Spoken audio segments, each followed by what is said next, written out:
Another week in which the text is pretty hard to try to understand and to put into context into our world and how we live our lives. Jesus, basically, this text is called the judgment of the nations. This is not just Christians. This gathering, it's gathering everybody who lives in the world before him. But before we get into that, let's kind of go back to the Ezekiel. What did God say he was going to be? He was going to be a shepherd. He was going to be the shepherd to all of us. That was what the prophet said. So what does a shepherd do? I'm opening it up. What does a shepherd do? Cares and protects his flock. Anything else?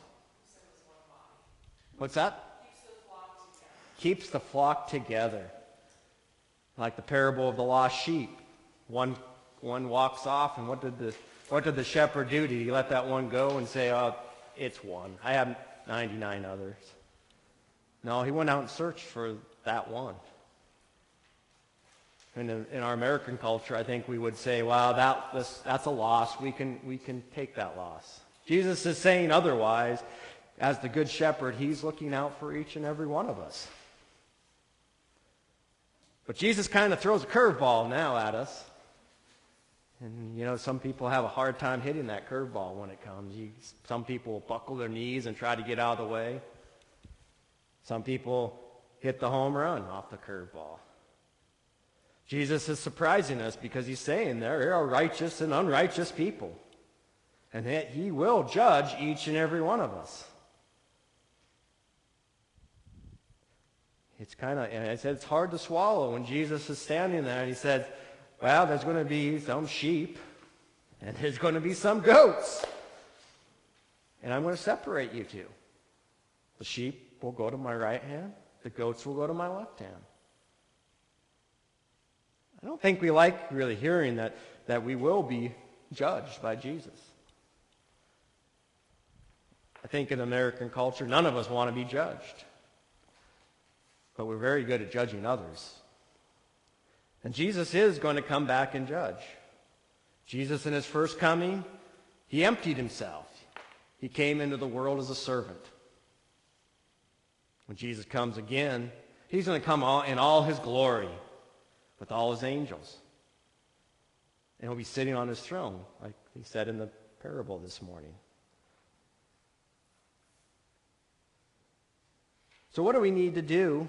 And he tells us what we need to be doing, so you should know the answer to this. But what should we be doing as followers of Christ to make sure that we're not goats? My left, your right. To be on the left side, to be goats.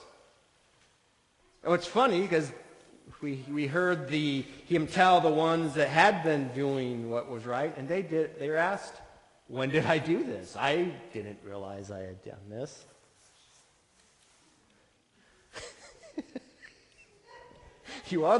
And there was nobody on this side this morning. That was kind of ironic now that I think about it. And then the other ones, when didn't we do this, Lord?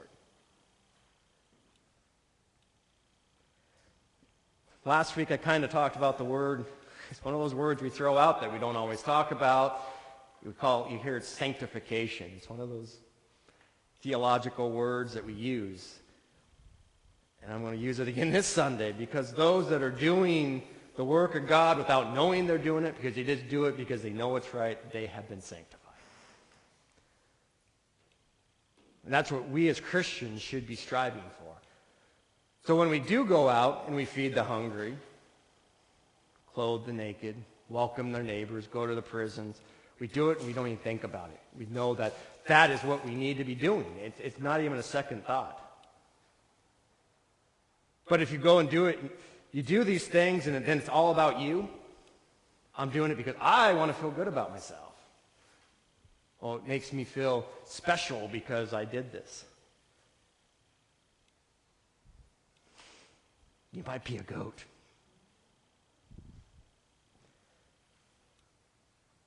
But also in this parable, it shows us that anybody and everybody can be Jesus. Because we don't know when we do help somebody, that might be Jesus. It might not be Jesus. But like I was telling Carson, Jesus lives in our heart, and each one of us are a reflection of who Jesus is. So when we help one another, we are being and doing what Jesus wants us to do. But if you're doing it because you want to feel good about yourself, once again, you might be a goat. And though goats can be useful, but in this parable, Jesus is saying the goats aren't always that good.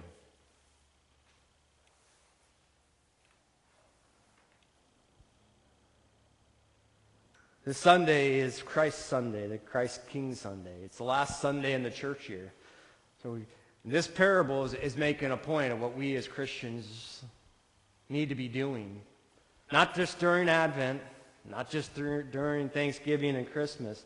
We should be taking care of those around us year-round. And doing it, not to make ourselves feel good, but to do it because we know, we just do it because we do it. Like the Nike thing, just do it. And that's hard.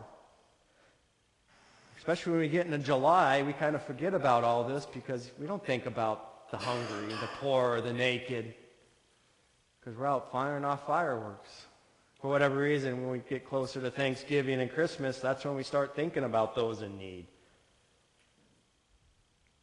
There's people in need year-round, and we as a congregation, we as a church, we as the United Methodist Church, and we as the Universal Church need to be taking care of those that are hungry, that are poor. And it's not to get into heaven. It's to do it because that's what God created us to do. And the flesh sometimes pulls us away from that. And we have to be reminded, and you're going to be reminded constantly on Sunday when you come in that this is what we're supposed to be doing. Like I preach every Sunday, and you're going to hear it every Sunday. And this is just what Jesus is saying when he says this. He's love God. God has to be the most important thing in our life. We have to love God with all of our heart, all of our mind, all of our soul, and all of our strength. Because when we're doing that, the second part's easy. Love your neighbor as you love yourself. So when you do see a neighbor in need, you just stop and take care of them.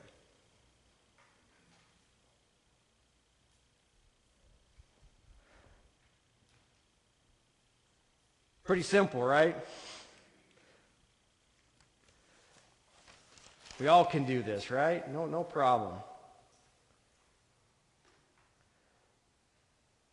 And do you think when Jesus was preaching this, do you think Jesus created this whole thing about loving your neighbor and taking care of everybody? That came along as soon as Jesus came along? No.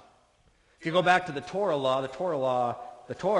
talks about this throughout the Torah. The saying, love God with all your heart, all your mind, all your soul, and love your neighbor actually comes from the Torah. So this goes back, all the way back. And we still have a hard time doing it after all these years. Today's the day that we can change that. We can step out there and be the sheep. When we see somebody in need, help them. If you see somebody who needs clothes, clothe them. If you see somebody who's struggling, we help them. If you know somebody who's in prison or not even in prison, just going to the prison and being there for those people.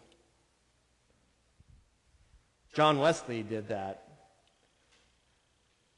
He would go to the prisons because back then the prisons didn't feed the prisoners. It was up to the families to go in and feed the prisoners. And John Wesley would go with his group, and they would go in and feed the prisoners. He didn't do it because he wanted to feel good about himself. He knew that's what he was supposed to be doing.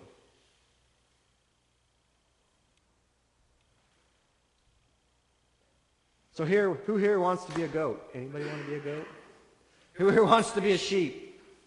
I hope you all raise your hand on that one. I hope we all want to be sheep, and I hope that we all have the heart to want to go out and serve God in everything that we do. Because that's what we were created to do. And when we do what we're created to do, it makes our lives a lot easier. Because when we go against the grain and try to go against God, things don't always work out the way we think it should be. Think of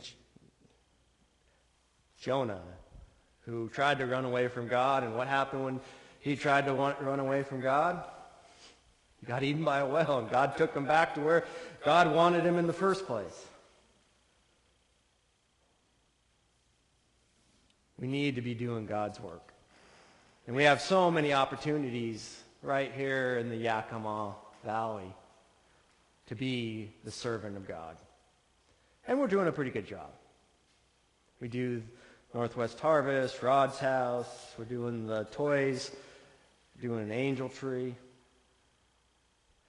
But that's just the tip of the tire. That's the tip of the iceberg.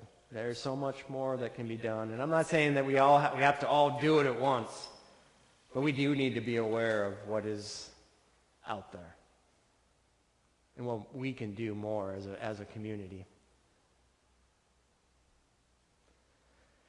Because come Judgment Day, I sure don't want to be a goat. Come Judgment Day, I sure hope that I'm a sheep and I'm at the right hand of the Father. Like I said, I can ask him why a platypus was created. So praise be to God. Let's go out and do his work. Today, tomorrow, and forevermore. As long as we can stand up and walk, let's do his work. Can I get an amen?